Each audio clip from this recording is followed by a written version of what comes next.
your organization stopped today, would its value exist on paper or in reality? Enron's core promise was simple. It could predict the future better than anyone else. Some were secretly controlled by Enron executives themselves. Internal dissent was punished. Employees were ranked ruthlessly.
So when markets reward complexity, who verifies reality?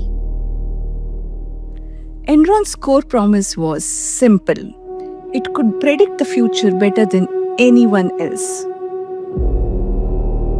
Using a practice called mark-to-market accounting, Enron booked the entire expected profit of long-term contracts on the day deal was signed. Sometimes profits projected 20 or 30 years into the future. Cash had not arrived, projects were not built, risks had not played out, but earnings were reported immediately. On paper, growth was explosive. When accounting reflects expectations instead of cash, who gains optimism? Projections don't always come true. As real projects underperformed, Enron started facing problems. How to hide losses without breaking the growth narrative? The solution was structure. Enron created hundreds of special purpose entities or SPEs, off-balancing the balance sheet, partnership, and the debt involved in the books. Names like LJM, Chuco, and Raptors came into picture.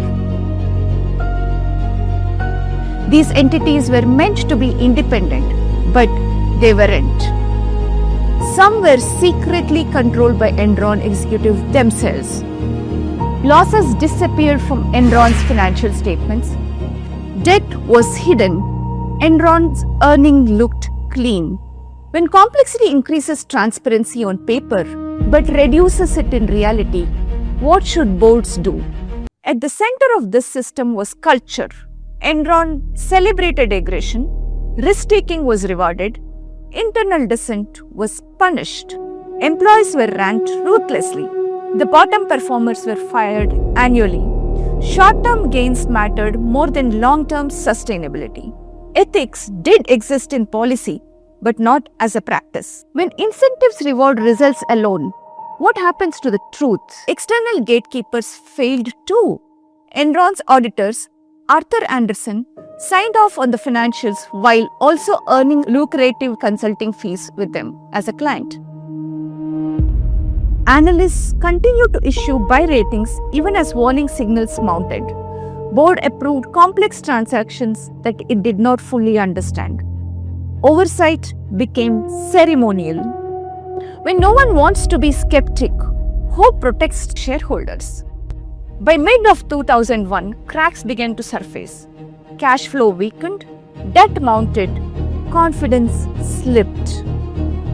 In October 2001, Enron announced $1.2 billion reduction in shareholder equity linked to off-balance sheet entities few investors had ever heard of. The stock collapsed. Within weeks, Enron filed for bankruptcy. At the time, it was the largest bankruptcy in the US history. More than 20,000 employees lost their jobs. Retirement savings were wiped off, which were held by many in Enron stock. Pensions vanished while executives had already sold shares worth millions. Who does governance ultimately exist to protect? Numbers or people? Investigations continued to follow. Executives were charged. Some were convicted. Arthur Andersen collapsed as a firm. But the damage was already systematic. Trust in corporate America eroded. Confidence in financial reporting shattered. The scandal directly led to Sarbanes-Oxley Act, reshaping corporate governance auditing and internal controls across United States. Reforms arrived, but only after devastation. Enron is often remembered as a story of fraud. That is incomplete. It is a story of governance surrender. Boards approved what they did not understand. Auditors compromised independence. Analysts ignored signals. Regulators reacted late. No single action caused Enron's collapse. It was the accumulation of many approved decisions. When everyone signs off, who is actually accountable? Enron did not fail because it lacked intelligence. It failed because intelligence was weaponized against transparency. It failed because financial innovation outpaced ethical restraint.